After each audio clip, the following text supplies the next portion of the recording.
So we're back to you, everybody, with the Week 5 review.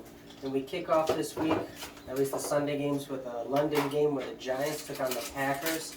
And the Giants had a dominant second half, taking this game 27-22. Aaron Rodgers came out hot in the first half. He made some plays.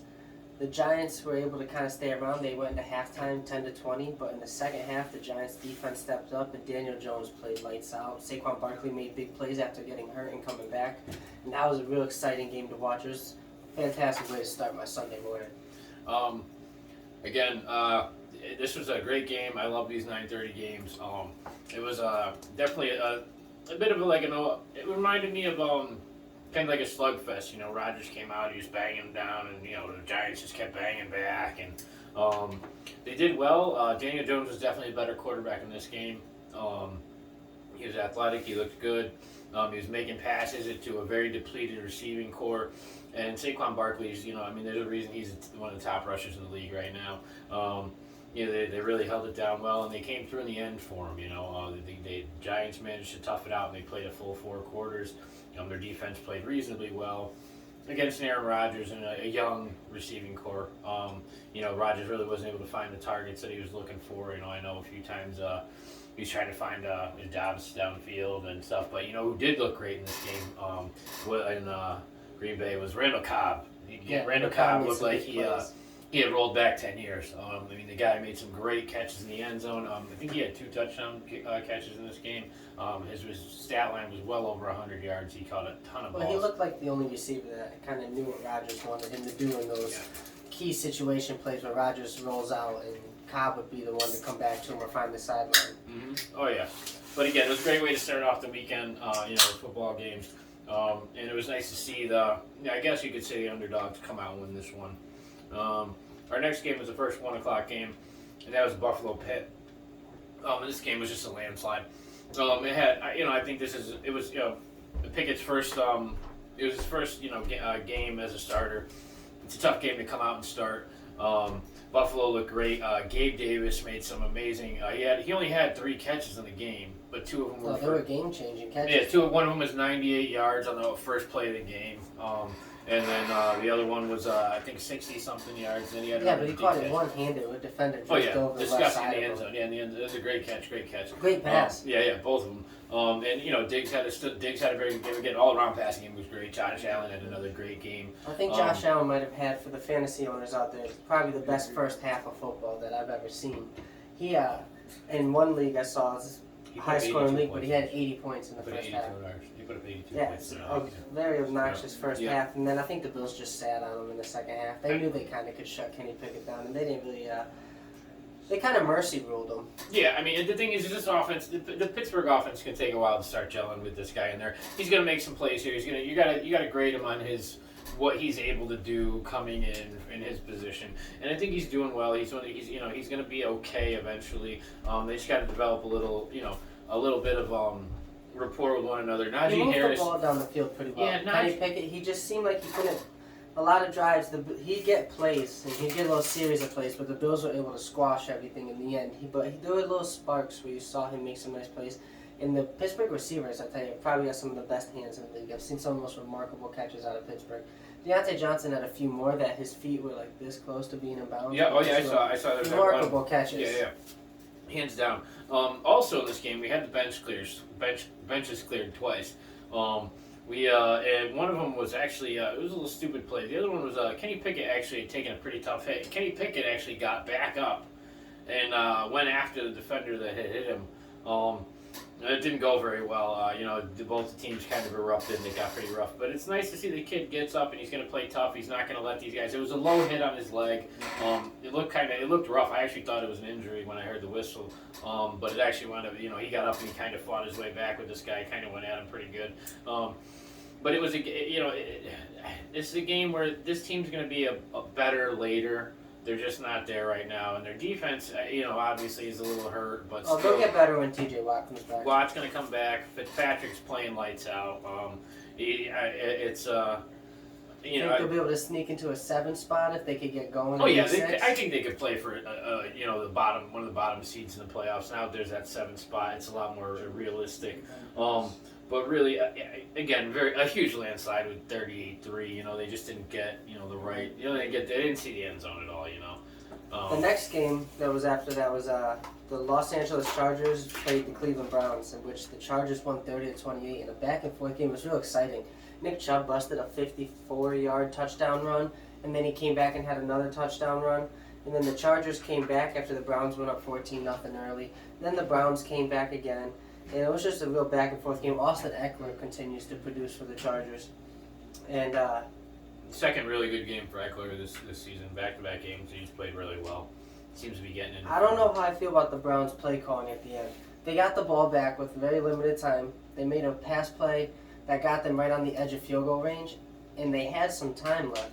And they didn't run the ball at all. No, I watched the Brissett made a really bad play. He made though. three. That's the other play that I was missing. He threw an interception in the red zone when they could have kicked a field goal for the lead. No. But they still were. The defense made the stop, got the ball back, and they went away from Nick Chubb completely. When they were right on the edge of field goal range, they could have definitely picked up more yards through him and made a much easier field goal for their kicker. But I mean, again, it was a good game to watch. Mike Williams showed up. Mike Williams showed up. The Chargers had, they were doing well. Herbert was having his struggles during the game here and there, but ultimately was able to, navigate the team to a win. In a close game. Next game was definitely didn't go the way I thought. I don't think it went the way a lot of people thought. Game. This is a Houston-Jacksonville game. And Jacksonville actually lost this one. It was a 13-6 game. Very slump game for Jacksonville. They've been playing a lot better than most people have expected. I think this game they kind of came out and played more like the team people were expecting week one.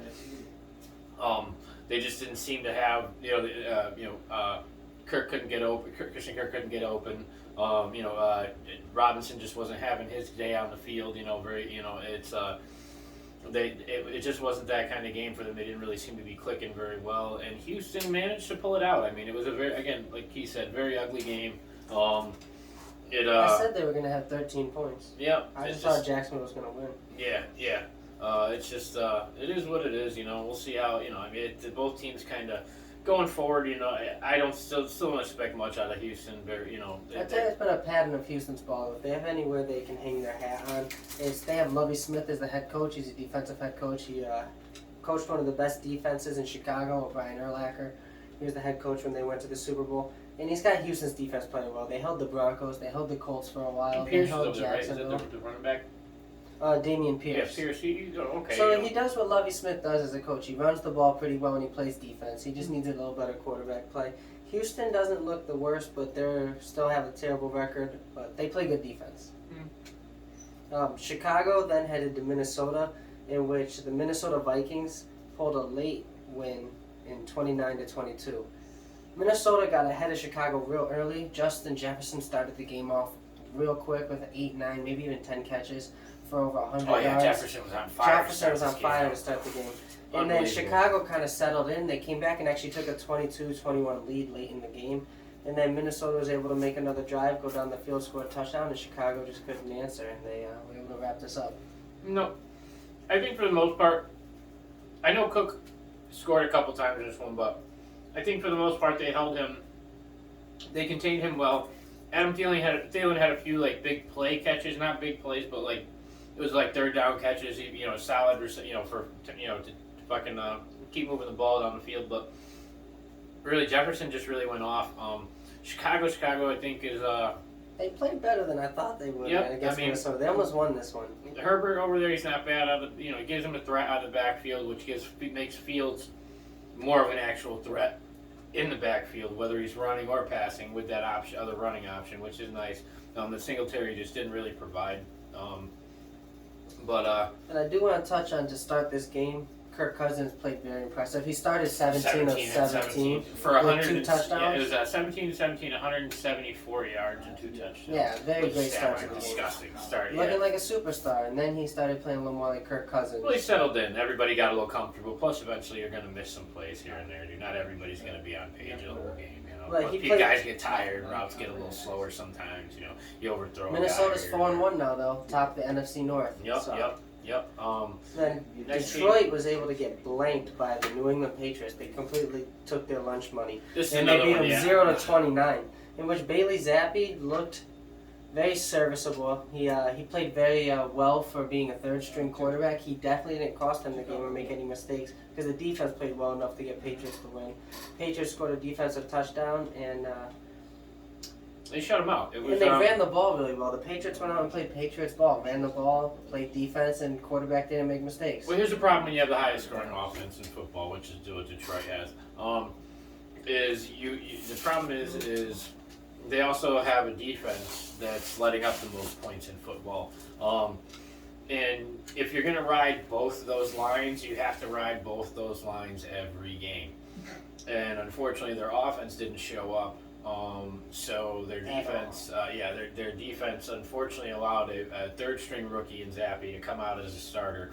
Very confident starter because he had a great game last week, finish up, and really put it on him. I mean, again, it was 24 to nothing. I mean, I know it seems like it was more of a game-managing game, but the fact of the matter is the kid came out in some pretty tough situation, predicament, and he.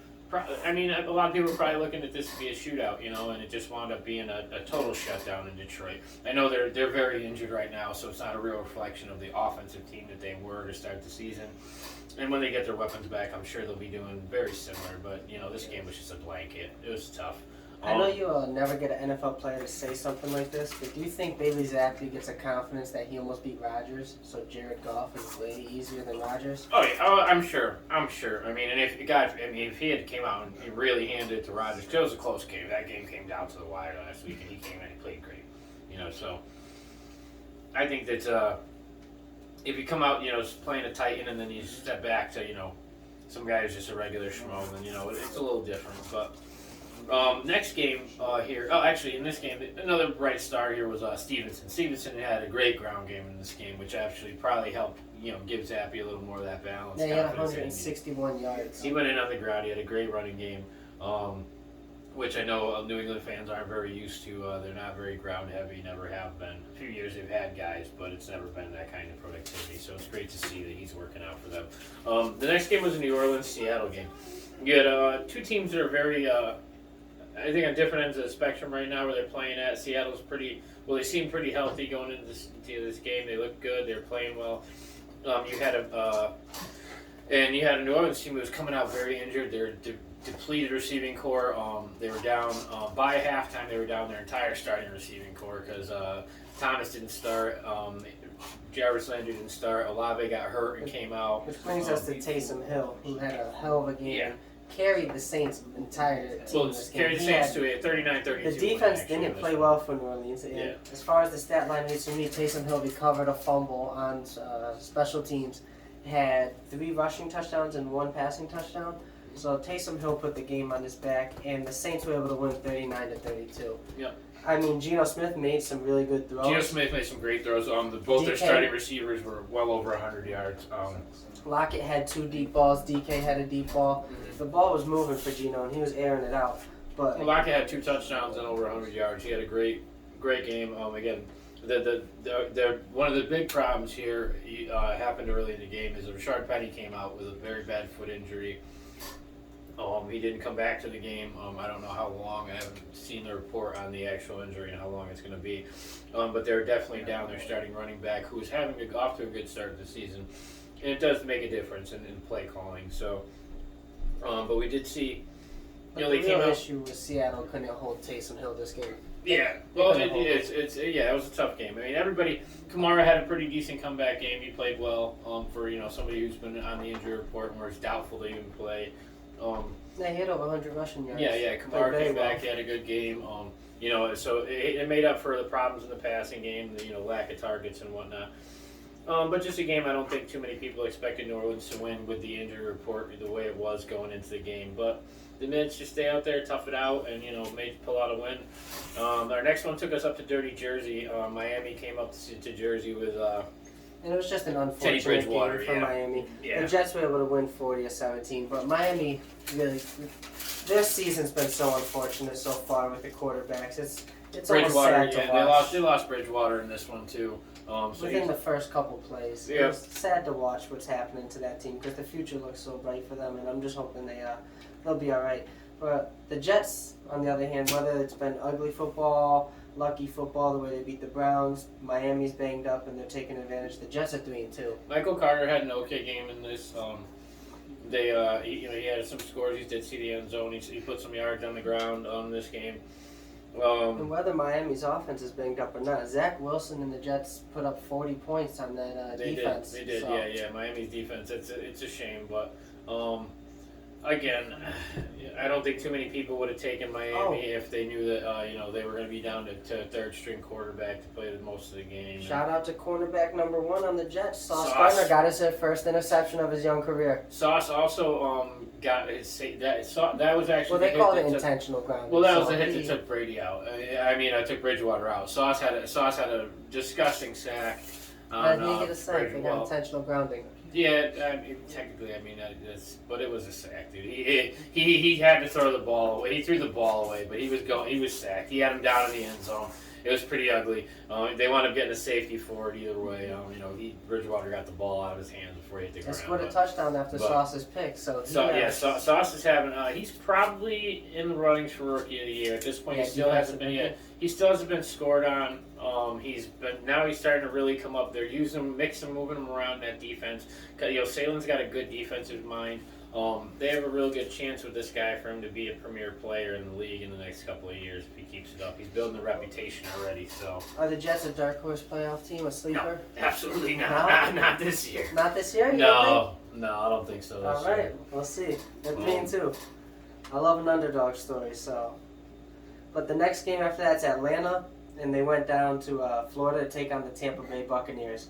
And Tampa Bay got out to a real strong start in this one. They were able to win this 21-15, but they got to a real strong start, and they were all over Atlanta. Atlanta's offense didn't move at all in the first half, and not really in the first 3 quarters. But late in the game, there was actually another team threatening to make a comeback on Tom Brady, and there was a very controversial call. You want to talk about that as the Falcons fan? The Grady Jarrett hit. All right. So here's what happens. We're down quite a bit here, and we really got some momentum going in this fourth quarter. We did have Koo miss a field goal, but other than that, we were really moving the ball. We got down, we scored. It was 13-21. He took the chance and went for 2. We made it to try to give ourselves the opportunity. Maybe if we couldn't get in the end zone, maybe get 2 quick kick field goals and still be able to tie this game up. From there, what happened is we give them the ball. And they come down, and they get the ball, and they go 3 and out. Oh, well, it was 3rd and 10, and they were it was Jarrett comes across came around the outside edge, and just took he got to Brady. He took him down. As far as what I saw, I think what most of America saw was a regular hit. Maybe because he's a 45-year-old man, but Brady popped up, yelled at the ref, and the ref threw the flag. And what should have been a 4th and probably about 16 turns into a first down for roughing the passer because they said that Jarrett threw him to the ground. Just because I don't agree that it was a roughing the passer. That was most definitely It was a bad terrible call, and it cost us some momentum. Terrible call, but what I'm seeing is they're trying to protect quarterbacks from getting swung to the ground like Tua did. They've probably had meetings upon this and saying that you need to protect these quarterbacks. They can't get swung like Tua. Because like I said, I didn't think the Tua hit was that dirty of a hit. I think he just landed in a very special way that it really messed him up, and he was hurt from it. But guys swing quarterbacks to the ground all the time, and Grady Jarrett did not do anything that was out of the rule book. Tom Brady. I think it was a 100% clean hit. It was a bad it cost call. the Falcons a chance at tying this game. Yeah, there's 3 minutes left at that point. We get the ball back with a lot of momentum. And I'm not saying we would have won the game, but I'll tell you what, we had a lot of momentum going in, and we were in a good position to be able to give it a hell of a go. And unfortunately, but at the end of the day, they always say you can't leave it up to the refs. And Atlanta didn't play well enough through 3 quarters, and they left it up to the refs. Yeah, we definitely took too long to And get Tom going. Brady played very well. He had 350. Mike Evans had a big game. Yep, Pitts was out of this one, so we were down, target. We were running, Patterson was out, so we were playing hurt. We came in limping. There was a few things that happened with this game. I know we, it's I don't know. Again, Brady played well. Brady's now 10-0 against us, which is the best record of anybody playing right now against any single team. Undefeated. He was tied with Mahomes for Chicago. Chicago and Mahomes are 9-0. But Brady is 10-0 against the Falcons lifetime, and it's a bit of a sting. Fournette hit the end zone 2 times, so he's getting into the He didn't touchdown. look good, but he just kind of he made a couple of big run plays. He's warming up. But the next game on the day was Tennessee at Washington. This was the last of the 1 o'clock games, and Tennessee was able to win this one 21-17. This game wasn't really exciting, but it had some back and forth to it. It was, if you're a fan of the game, it was probably pretty fun. Both teams looked like they could have won. Washington almost won the game at the end. But There's some great highlights in this game, actually. Washington rookie made an amazing catch in the end zone. He had a few really good catches. I forgot his name right now. I can't think of it. But the kid was going off. Carson Wentz was Carson Wentz. He fucking threw turned the ball over when when he couldn't afford to. But Derrick Henry, NFL, watch out. This is back-to-back games over 100. Got a bold prediction right here. He's gotten 300 yards plus in the total in the last 3 games rushing. He was over 100 yards from scrimmage again. The guy's barreling. I'm telling you right now. I say by week 9, Derrick Henry's if not first, second in the league in rushing. He's starting, that ball's starting to roll with him. He's starting to get into his groove, and I mean, you guys know when this guy's in peak form, he's fucking dangerous. So yeah, it's hard to take down. Yeah. And he's starting to get cold outside. Oh yeah. It's starting to get cold, but he plays in Tennessee. It's pretty warm. But those northern states guy, it gets cold a little earlier, guy. They don't like tackling so much. Yeah, but he plays in Tennessee. That's in the South. Our next game on the bill is our first 4 o'clock game with San Fran and Carolina. And San Fran took this one. This was disgusting. It was a 37-15. This is the game that blew up Carolina. It was the last straw right here. They're shopping Christian McCaffrey, and they just fired Matt Rule. Mm-hmm. So after this game against San Fran, everybody in Carolina is tired of what they're looking at, and they're looking to go in a different direction. Because San Fran absolutely controlled this game from start to finish. Baker Mayfield looked awful. P.J. Walker's going to be starting the next week for Carolina. Deebo Samuel, George Kittle made a few catches and they have a huge game. Jeff Wilson ran really well, running back. Yep. And San Fran just came out. Actually, Coleman actually came out and had a really good game too in this one. Tevin Coleman, ex-Falcon.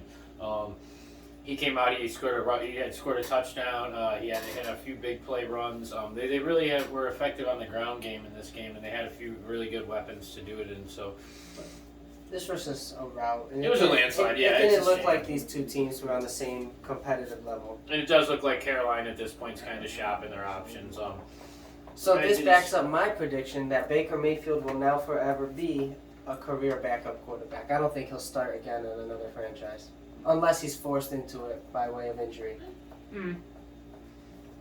We'll see, I guess. The next 4 o'clock game was Philly versus Arizona, in which Arizona really came out and made this a competitive game. Philly really couldn't get the ground game going. Miles Sanders didn't have many rushing yards in the day. James Conner played well. Kyler Murray still made some mistakes. He was forcing some deep balls trying to get shot plays when they weren't there. And Philly was just the better team, finding ways to win games. Philly's 5-0, only undefeated team in the league, keeping that going. So I'm excited to see where they go. Jalen Hurts looks good, and Philly's defense looks great. I agree with you. Philly came out. They still look good passing the ball. They weren't. They put up more than enough points to win, obviously, because they did. But Goddard had a really good game. Yeah. Arizona again. Not much to talk about there. I know Marquise Brown had a few good catches. He actually had a beautiful touchdown catch. Yeah, he did. Broke a tackle in the middle of the field and ran it in. Yep. But other than that, I mean, there wasn't. Again, Arizona's pretty much their entire. Every week it's just going to be the few big plays to talk about. There's not going to be much in between, unfortunately. I know Hopkins is coming back in a couple more games. I'm interested to see what they look like when he comes back. So, we'll see how that affects things. But it was just, this was a game that Arizona was probably hung around in too long. They were right there. But Philly, Philly wound up winning it, and props to Philly, undefeated 5-0. Dallas and the Rams. This was probably the most impressive game of the week to me. Dallas was able to win 22-10, and Dallas looks very strong to me. I'm most impressed with them because to lose a starting quarterback and they're 4-0 with Cooper Rush, and he won his game last year. He's undefeated with the Cowboys. I think they have a quarterback controversy over there. I really do, and I'm team keep Cooper Rush in. You don't take out the guy who's winning you games. Dallas actually, their receiving core is a little, I wouldn't say depleted. They have less weapons to work with this year than they did last year. Gallup he was injured. He was on the field. But you did have Lamb there. Lamb's playing well. He's playing at a high level. You do have Dalton Schultz over there. They have targets, and they were able to move the ball on the ground this game between Elliott and Pollard. They had a huge rush. They had a great running game. The back and forth between the two of them. It looked really good. It looked impressive. It doesn't look like the kind of offense Dallas usually plays, which is nice because they had to change something on offense because you can't really change much more on defense. It's pretty damn good. I disagree, man. Dallas has been putting up over 20 points a game just about since Cooper Rush has come in, and their defense is holding people. Dallas looks like a very strong team.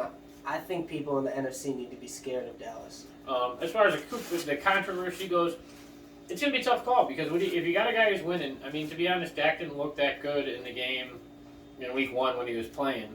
So you have to try to evaluate, make the decision. I don't see, you really can't. I mean, logically, you're going to start, Dak, but I wouldn't. It's tough to do. It's tough to say. And that defense, Dan Quinn's doing some amazing things over there with that defense. They were able to keep the Rams. You think it's an locked obvious? down. Wait, you said obviously you have to start Dak. You Yeah. think it's an obvious call that you have to put Dak back in? Yeah. You're talking about a guy who's never lost a game with Dallas. You're talking about a guy who works for Jerry Jones, who's one of the most money-hungry guys on the planet, who will not sit a $100 million quarterback. If you don't start him, you lose your job. That's simple. Well, they're winning games. Jerry Jones doesn't give a fuck about winning. If he did, Dallas would have been a better team a long time ago. He let Tony Romo go to 1 playoff game in 10 fucking years. Cooper Rush has the juice. Whatever's going on over there, it's working. They don't care about the juice. He's got the juice. They don't care about Dak sells out fucking stadiums, guy, and Jerry Jones cares about paying his contract. You know what sells out They're not stadiums? going to put him on. Winning. No, sir, because Detroit. But there's plenty of people in Detroit a couple of years back. Cleveland fans showed up week 1 after a winless season. So. Because a new season's a fresh start. There's no fresh start. No, trust There's me. no fresh start. Trust me, Dallas is more excited now because they're 4-1 than they would be forever if Dak was in and they didn't go 4-1. All fans care about is winning. The Rams, on the other hand, look like doo-doo. They don't look like the team that went to the Super Bowl, that's for sure. In the offseason, they made a play for Allen Robinson, who's been completely non-existent. He's just running out there. Non-existent, yeah. The guy's he's doing suicides out on there. He's just boom back, boom back, boom back. He's not. I don't even think he's got it's 16 targets on the whole season, dude. It's terrible. And I don't know. I mean, I don't see them being a top Super Bowl contender this year. I understand they're defending champions, and you can't count them out completely, but in their defense, because of their defense, you can't ever really count them out. I mean, they have a lot of talent there, but this just wasn't the game for it. Our next game, Baltimore-Cincinnati. Cincinnati actually took this one. No, they didn't. Baltimore took this one. 19-17. 19-17. Baltimore's 3-2, and has only trailed so far this year for less than 2 minutes in the entire 5 weeks.